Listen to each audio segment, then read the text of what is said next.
এজন্য মালিক ডাক দিয়া বলে, বান্দার শক্তি যেই জায়গায় শেষ হয় ওই জায়গায় যাইয়া বন্ধুর শক্তির সূচনা হয়ে যায়। এজন্য আল্লাহর পক্ষ থেকে নির্দেশ, এই মারিয়াম, যুক্তির কোনো দরকার নাই, খেজুর গাছের গোড়াটা ধইরা ধাক্কা লাগানো তোমার কাজ। আগা নড়বে কিনা, খেজুর পড়বে কিনা, এই চিন্তা করার জন্য দায়িত্ব আমি আল্লাহ তোমাকে দেই নাই। নাড়া দাও, আসমান থেকে খেজুর পড়তে থাকবে। খেজুর গাছের গোড়া জোরে যখন ধাক্কা লাগায় আল্লাহর কুদরতে আগাটা নইরা জমিনের মধ্যে খেজুর পড়ে যায়।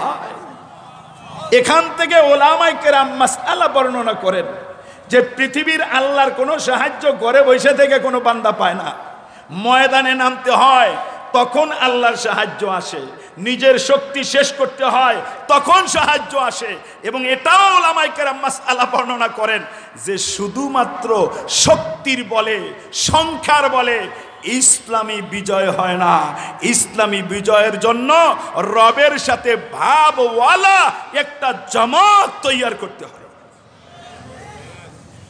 বহু বিপ্লবী বন্ধুরা মনে করে আমরা ছাত্ররাই তো সরকারটাকে নামায়া ফেলাইলাম।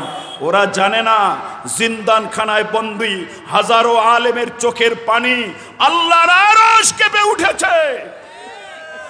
যার ফলাফল দুর্বল, নেতৃত্বহীন এই মানুষগুলির মাধ্যমে আল্লাহ একটা ফলাফল পুরস্কার করে দিয়েছেন।